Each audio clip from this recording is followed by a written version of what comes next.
ভাবি ইশারায় আমাকে তার রুমে ডেকে নিল। যখন পুরোপুরি ব্যস্ত ছিলাম হবে এমন একটা অবস্থা, তখন হঠাৎ কাজের মেয়ে দেখে ফেলে। ওর বয়স বেশি না, 15 কিশোর হবে, কিন্তু খুবই সুন্দর ছিল। ওকে দেখে কেউ বুঝতেই পারবে না যে ও কাজের মেয়ে। তারপর কাজের মেয়ে বলল, সাহেব বাড়িতে আসলে আমি সব বলে দেব। আমি বললাম, তুই কি চাস বল, তোকে সব দিব, তবু তুই আমাদের গোপন কথা বলিস না। কাজের মেয়ে তখন বলল, দেখুন আমি দেখতে খারাপ না, আপনার ভাবি চেয়েও দেখতে বেশি সুন্দর, তাই আমি চাই আপনি আমাকে দিন। আজকের গল্পটি সম্পূর্ণ অন্য রকমের, তাই আমি গ্যারান্টি দিয়ে বলতে পারি গল্পটি শেষ পর্যন্ত শুনলে তোমাদের দাঁড়িয়ে যাবে। তাই ভিডিওটা শুরু থেকে শেষ পর্যন্ত দেখার অনুরোধ রইল। তাহলে কথা না বাড়িয়ে এবার আসল ঘটনা বলি। আমি 24 বছরের যুবক, বড় একটা ওষুধ কোম্পানিতে মেডিকেল রিপ্রেজেন্টেটিভের চাকরি করতাম। চাকরির কারণে আমাকে অনেক সময় ডাক্তারদের ভিজিট করতে হতো। একদিন বড় শহরের নামকরা একজন হার্টের ডাক্তারের চেম্বারে গেলাম তাকে ভিজিট করতে।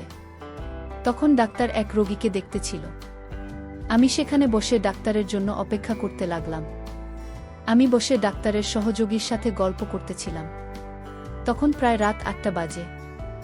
এমন সময় এক সুন্দরী মহিলার সাথে একটা 15 বছরের মেয়েকে নিয়ে ডাক্তারের চেম্বারে ঢুকতে দেখলাম। পরে জানতে পারলাম মেয়েটি মহিলার কাজের মেয়ে। মহিলার বয়স 27-28 হবে।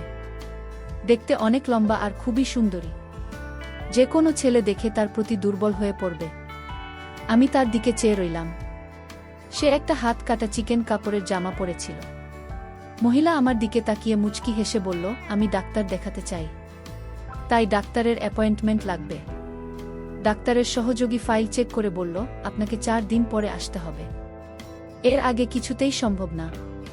মহিলা বলল, প্লিজ ভাই, আমাকে কালকে ব্যবস্থা করে দিন। কিন্তু সহযোগী বলছে না, ম্যাডাম, কালকে কোনোভাবে সম্ভব না।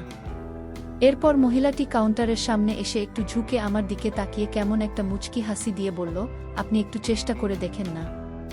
আমি তার দিকে চেয়ে রইলাম। আমি ভাবলাম এর সাথে খাতির হলে মনে হয় কিছু লাভ হবে। আমি বললাম, আপনি একটু বসেন, ডাক্তার ফ্রি হলে আমি কথা বলে দেখছি।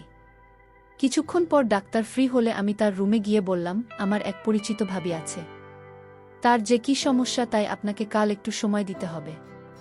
যেহেতু ডাক্তারদের আমরা অনেক সুযোগ সুবিধা দেয়, তাই সে তার সহযোগীর থেকে সব চেক করে আমাকে বলল, কালকে সকাল 10:30টায় আমি সময় দিতে পারব। আমি এসে মহিলাকে বললাম সকাল 10টায় সে আসতে পারবে কিনা। সে রাজি হল এবং আমাকে অনেক ধন্যবাদ দিল। আমিও তার সাথে চেম্বার থেকে বের হয়ে এলাম। তাকে বললাম, ডাক্তার সাহেবকে বলেছি আপনি আমার ভাবি, তাই সে রাজি হয়েছে। সে বলল, তাহলে কালকে আমার জন্য আপনাকে আবার আসতে হবে।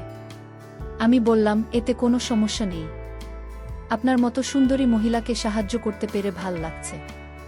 তার চেহারায় একটা হাসি দেখলাম। আমি বললাম, আমার নাম রাশেদ। সে বলল, নাম পূর্ণিমা। সে বিবাহিত, তার স্বামী দুবাই থাকে। সেও 1 মাসের দিনের ভিতর সেখানে চলে যাবে। সবকিছু রেডি হয়ে গেছে। এখানে সে আর তার শ্বশুর শাশুড়ি থাকে। আমরা আলাপ করতে করতে হাঁটতে লাগলাম। সে বলল, আমার বাসায় চলে 1 কাপ চা খেয়ে আসবেন। আমি বললাম, আজ না, অন্য একদিন যাব। কিন্তু পূর্ণিমা আমাকে অনেক অনুরোধ করে। এরপর আমি রাজি হলাম। তারা দুজনে একটা রিকশায় উঠে আমি আমার মোটরসাইকেল নিয়ে তাদের পিছু পিছু গেলাম। তাদের বাসায় গেলে তার শ্বশুর শাশুড়ির সাথে আমার আলাপ করিয়ে দিল। তাদের ছেলের বুকে সাহায্য করার জন্য তারা আমাকে অনেক ধন্যবাদ দিন। তারপর আমাকে চা বিস্কুট দিল। আমি চা খেয়ে বিদায় নেওয়ার জন্য রেডি হলাম। তখন পূর্ণিমা বলল, রাশেদ, যদি কিছু মনে না করেন একটা অনুরোধ করব। আমি বললাম, আমাকে আপনি না বললে তুমি করে বলবেন। আমি বয়সে আপনার ছোট হব, আর আপনি কিছু মনে না করলে আপনাকে ভাবি বলে ডাকতে পারি। পূর্ণিমা রাজি হল। তারপর বলল, রাশেদ, কালকে আমার শ্বশুর শাশুড়ি আমার ননদের বাসায় যাবে, তাই কাজের মেয়েটা বাসায় রেখে আমাকে যেতে হবে। তোমার যদি কোনো অসুবিধা না হয় তবে আমাকে সকালে এসে ডাক্তারের কাছে নিয়ে যাবে। আমি মনে মনে অনেক খুশি হলাম। আমি বললাম, ঠিক আছে, আমি সকাল 10টার সময় চলে আসবে। তারপর বিদায় নিয়ে চলে আসলাম। আমি খুশিমনে বাসায় ফিরে আসলাম। আসলে এখানে এত স্মার্ট মেয়েরা থাকতে পারে আমার কল্পনা ছিল না। আমি সব সময় তা ফলো করে বেড়াই। আমি বাসায় এসে খাওয়া দাওয়া করে পূর্ণিমা ভাবের কথা ভাবতে শুরু করলাম, আর কালকে সকালের জন্য অধীর আগ্রহে অপেক্ষা করতে লাগলাম। পরের দিন সকাল 7টায় ঘুম থেকে উঠে আমি রেডি হয়ে পূর্ণিমা ভাবির বাসায় চলে গেলাম। গিয়ে দেখলাম পূর্ণিমা ভাবি রেডি আর তার শ্বশুর শাশুড়ি রেডি হচ্ছে মেয়ের বাড়ি যাওয়ার জন্য। আমি আমার মোটর সাইকেলের পিছে পূর্ণিমা ভাবিকে নিয়ে চললাম। তারপর বাসার সামনে হাজির হলাম। আমি একটু লজ্জা পেলাম, জানি না পূর্ণিমা ভাবি কি ভাবছে আমার সম্পর্কে। আমার কেন জানি মনে হলো পূর্ণিমা ভাবে ইচ্ছাকৃতভাবে আমার মোটরসাইকেলে উঠছে। এভাবে চলতে চলতে প্রায় আধা ঘন্টা লেগেছিল, ডাক্তার সাহেব তখনও আসে নাই। তাই ভাবি ওয়েটিং রুমে বসে অপেক্ষা করতে লাগল। আমিও ভাবির সাথে একটু দূরে বসে গল্প করতে লাগলাম। আমি বারবার ভাবি দিকে তাকাচ্ছিলাম। ভাবি ব্যাপারটা বুঝে মুচকি মুচকি হাসতে লাগল। কিছুক্ষণ পর ডাক্তার সাহেব এসে ভাবিকে চেক আপ করল। ডাক্তার দেখানো শেষ হলে আমি ভাবিকে নিয়ে বাসায় গেলাম। বাসার কাছাকাছি আসতেই পূর্ণিমা ভাবি আমার মোটরসাইকেল থেকে নেমে পড়ল। বাসায় এসে দেখলাম তার শ্বশুর শাশুড়ি চলে গেছে, আর কাজের মেয়ে বাসায় একা। ভাবি আমাকে বসতে বলে, কাজের মেয়েকে নিয়ে ভিতরে গেল। একটু পর ভাবি বলল, আমার ল্যাপটপ কালকে রাতে হঠাৎ বন্ধ হয়ে গেছে, তুমি কি দেখবে কি সমস্যা হয়েছে? আমি বললাম ঠিক আছে। ভাবি কোথায় নিয়ে আসেন? পূর্ণিমা ভাবেই বলল, আমার বেডরুমে আছে, তুমি ভেতরে আসো। আমাকে বেডরুমে নিয়ে তার লাগত দিয়ে বলল, তুমি দেখো কি সমস্যা হয়েছে, আমি একটু কাজ করে আসছি। কাজের মেয়েকে বলল আমাকে চা দিতে। আমি ল্যাপটপ অন করে স্ক্যান করে ভাইরাস মুক্ত করে দিলাম। তারপরই স্টার্ট করে দেখলাম ঠিকমতো কাজ করছে। আমি তখনও ল্যাপটপ নিয়ে ঘাটাঘাটি করছি। প্রায় 20 মিনিট পর পূর্ণিমা ভাবি আসলো। আমি তার দিকে তাকিয়ে অবাক হয়ে গেলাম। তারপর পূর্ণিমা ভাবে আসলো। আমি হাঁ করে তাকে দেখতে লাগলাম। ভাবে বললে, এমন করে কি দেখছো? আমি বললাম, তেমন কিছু না। ভাবি বলল, কিন্তু আমি তোমার মাঝে এমন কিছু দেখছি যা আমি আগে কখনো দেখিনি। ভাবি আমার অবস্থা বুঝে হাসতে লাগল। একটু পর কাজের মেয়ে আমাদের চা বিস্কুট দিয়ে গেল। আমরা চা খেতে খেতে গল্প করলাম। পূর্ণিমা ভাবি অনবরত হাসতে লাগল। আমি ল্যাপটপ ঠিক করে ভাবিকে দেখানোর জন্য একটা মুভি চালু করলাম, আর সাথে সাথে একটা বাজে ছবি চালু হলো। আমি কি করব বুঝতে না পেরে ভাবের দিকে তাকালাম। পূর্ণিমা ভাবে হাসতে হাসতে বলল, দেখো রাশেদ, আমি প্রায় 1 বছর হলো একা একা থাকি। আমার তো কিছু পেতে ইচ্ছে করে। কালকে তোমাকে ডাক্তারের চেম্বারে দেখে আমার ভিতরে কেমন জানি করছে। তোমাকে নিয়ে আমার মনের ভিতর একটা আশা যাক। আমি ল্যাপটপ বন্ধ করে উঠে দাঁড়ালাম। পূর্ণিমা ভাবি হেসে উঠে গিয়ে রুমের দরজা বন্ধ করে দিল। পূর্ণিমা ভাবি দরজা বন্ধ করে আমার সামনে আসলো। এমন সময় হঠাৎ করে দরজার বাইরে থেকে 15 বছরের কাজের মেয়েটা নখ দিয়ে ডাক দিল। আমি মনে মনে বললাম, আসার আর সময় পেল না। পূর্ণিমা ভাবিকে কাজের মেয়ে বলল, আপনি ওনাকে নিয়ে এখানে কি করছেন? পূর্ণিমা ভাবে বলল, আমি যা খুশি তাই করছি, আর তোর তো সাহস কম না। আমি এখানে কি করছি তুমি জিজ্ঞাসা করলি কেন আমারে? কাজের মেয়ে বলল, ম্যাডাম আমি তো খারাপ কিছু বলিনি। ম্যাডাম বলল, তুই এখন যা, তোর রুমে গিয়ে ঘুমান। কাজের মেয়ে তখন বলল, ঠিক আছে ম্যাডাম, আমি যাব। কিন্তু আপনারা যা করছেন তা কিন্তু মোটেই ভালো না। সাহেব বাড়িতে আসলে আমি সব বলে দেব। কাজের মেয়ের মুখে সব কথা শুনে আমার মেজাজটা খুব খারাপ হলো। আমি বললাম, এই ছোটলোক, আমি এখানে কি করছি তুই আমার স্বামীকে বলবি? ম্যাডাম আপনি তো ভালো করে জানেন কি করতে চাইছেন। বাহিরের একটা লোক রাতের বেলায় কারো বাসায় এভাবে থাকতে পারে না। আমি বললাম, তুই কাল থেকেই বাসায় আসবি না। আমি তোর চেহারা দেখতে চাই না। 2 দিন দিনভর পাকামি করছিস। ঠিক আছে ম্যাডাম, আপনার মতো খারাপ ম্যাডামের বাসায় কাজ করার ইচ্ছাও আমার নাই। তবে ম্যাডাম আপনি মনে রাখেন আজকের দিনের কথা। আজকে আপনি কি করতে চাইছিলেন তা কিন্তু আমি ভুলব না, আর বলেও দেব। আমি কাজের মেয়েকে বললাম, এগুলো আমার স্বামী কখনো বিশ্বাস করবে না। কাজের মেয়েটি তখন বলল, বিশ্বাস কিভাবে করতে হয় তা আমার জানা আছে। কাজের মেয়েটি তখন বলল, আমার মোবাইলের সব রেকর্ড করা আছে। একটা অচেনা ছেলে আপনার রুমের ভিতর কি করে সেটা একটা বাচ্চা ছেলেও বুঝবে। কাজের মেয়েটা এত পাকা পাকা কথা জানে, আমি জানতাম না। আর তাছাড়া তার মাথায় প্রচণ্ড বুদ্ধি আছে। আমি এখন কি করব বুঝতেছি না। তখন রাশেদ বলল, রাগ করে কোনো সমাধান হবে না, উল্টো মান সম্মান যাবে। আর তাই আমি এর সমাধান করছি। ভাবি আপনি কোনো কথা বলবেন না। আমি কাজের মেয়েটিকে জিজ্ঞেস করলাম, আচ্ছা তুমি কি চাও এর বিনিময়ে? কাজের মেয়েটি বলল, আমি কিছু চাই না, আমার টাকা পয়সার কোনো লোভ নেই।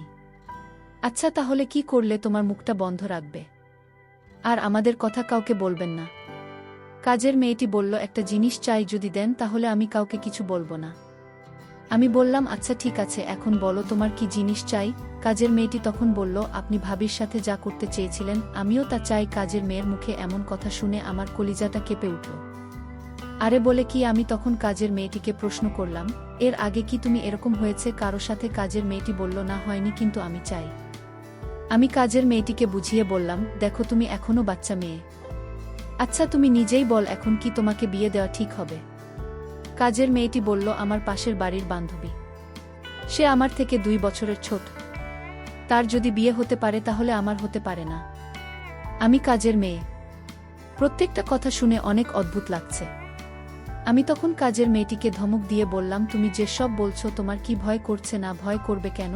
বন্ধুরা, ভিডিও মাঝখানে একটা কথা বলতে চাই। আমি তোমাদের আনন্দ দেওয়ার জন্য রাত জেগে খুব কষ্ট করে ভিডিও বানাই। তাই তোমাদের কাছে অনুরোধ থাকবে, অবশ্যই এই ভিডিওটি দেখে একটি লাইক করবে এবং চ্যানেলটি সাবস্ক্রাইব করে পাশে থাকবেন। আজকাল তো এসব বিষয় পানি ভাত। আরে বলে কি? আচ্ছা ঠিক আছে, আমি যদি তোমার কথা রক্ষা না করি তাহলে তুমি সব বলে দেবে, তাই তো যদি আপনি আমার কথা না রাখেন তাহলে আমি অবশ্যই বলে দিব, এতে আপনার সমস্যা হবে আর ম্যাডামের সমস্যা হবে। আমি তখন কাজের মেয়ের সাথে কথা বলে পারছিলাম না, আর তাই তার প্রস্তাবে আমি রাজি হলাম। পূর্ণিমা ভাবি বলল, আপনি কি বলছেন? ওইসব কি পারবে আপনার সাথে? আপনি কি পাগল হয়ে গেছেন নাকি? আমি বললাম, দেখো ভাবি, ওর মুখ চাপা দেওয়ার জন্য এছাড়া আমাদের অন্য কোনো উপায় নেই। সে পারুক না পারুক সেটা তার বিষয়, আমি চেষ্টা করে দেখতে পারি। ঠিক আছে, আপনি যা ভালো মনে করেন তাই করেন, পরে সমস্যা হলে আপনি বুঝবেন, সেই চিন্তা তোমার করতে হবে না, আমি সব সামলে নেব। আমি তখন কাজের মেয়েটাকে বললাম, কোথায় যেতে হবে বলো। কাজের মেয়েটি বলল, এই ভাষায় আরও একটি রুম আছে, যে রুমে আমি রাতে একা থাকি। সেই রুমে? কোথায় সেই রুম? কাজের মেয়েটি বলল, আসুন আমার সাথে। আমি কাজের মেয়ের পিছু পিছু গেলাম। তারপর সে যে রুমে থাকে সেই রুমে আমাকে নিয়ে গেল। আর পূর্ণিমা ভাবি বলল, আপনি যান, চিন্তা কইরেন না, আমি আছি বারান্দায়। আমি পূর্ণিমা ভাবিকে বললাম, ঠিক আছে, আপনি বারান্দায় থাকেন। তারপর কাজের মেয়ের রুমে ঢুকলাম। কাজের মেয়ে বলল, আপনি অনেক সুন্দর দেখতে। আমি বললাম, তাই? কাজের মেয়েটি তখন দরজাটা লক করে দিল। আমি বললাম, দেখো, দরজাটা লক করে ঠিক করেনি। সে বলল, উত্তম কাজ করেছি। কাজের মেয়েটি তখন বলল, আপনার সাথে হওয়ার আগে আপনি আমার হাতের তৈরি করা 1 কাপ চা খাবেন। আমি বললাম, চা খেলে মন ভালো থাকে, তুমি চা বানালে আমি অনেক খুশি হব। আমার জন্য চা বানিয়ে এনে আমার হাতে চা হাতে তুলে দিল। তারপর আমি বললাম, তুমি চা খাবে না? কাজের মেয়ে বলল, আমি চা খাই না, আপনি খান। আমার চায়ের প্রশংসা সবাই করে, আপনিও করবেন আশা করি। তারপর আমি চা খেতে শুরু করলাম, আর কাজের মেয়েটি আমার দিকে অন্যরকম দৃষ্টিতে তাকিয়ে রয়েছে। আমি চা খেতে আমার বুকের ভিতরটা মনে হচ্ছিল পুড়ে যাচ্ছে। আমি ভাবছি হয়তো গরম চা এমনি হতে পারে। কাজের মেয়েটির হাতে আরও একটি চা দেখতে পেলাম, আর সেই চা ম্যাডামকে দিয়ে আসলো। কাজের মেয়েটি যখন চা নিয়ে ঘর থেকে বাহির হলো তখন আমার বুকের ভেতর জ্বালাপোড়া করছিল। ম্যাডামের কাছে জানিয়ে যেতেই ম্যাডাম বলল, তোর কাজ শেষ হয়েছে। কাজের মেয়ে বলল, না, এখনো শুরু করিনি। ম্যাডাম বলল, চা দিয়ে তাড়াতাড়ি যা। এদিকে ম্যাডাম চা খেতে শুরু করল। আমি আমার রুমে গিয়ে দেখি রাসের চা খেয়ে মরে পড়ে আছে। আমি এটাই চেয়েছিলাম। আমি কাউকে খারাপ কাজ করতে দিতে পারিনি। যে কাজ আল্লাহ পছন্দ করে না তারা সেই কাজ করে। আমি তাদের দুজনকেই শেষ করে দিয়েছি। আমার মনের ভিতর খারাপ উদ্দেশ্য ছিল না। আমার উদ্দেশ্য ছিল এই 2 জন খারাপ মানুষকে শেষ করা। গল্পটি যদি তোমাদের ভালো লাগে থাকে তাহলে ভিডিওটিতে একটি লাইক দিও। আর তোমরা যদি এরকম মজার ভিডিও পেতে চাও তাহলে দয়া করে আমার চ্যানেলটি সাবস্ক্রাইব করো। সবশেষে তোমাদের সকলের দোয়া কামনা করি। আর ধৈর্য ধরে ভিডিওটি দেখার জন্য তোমাদের সকলকে অনেক অনেক ধন্যবাদ।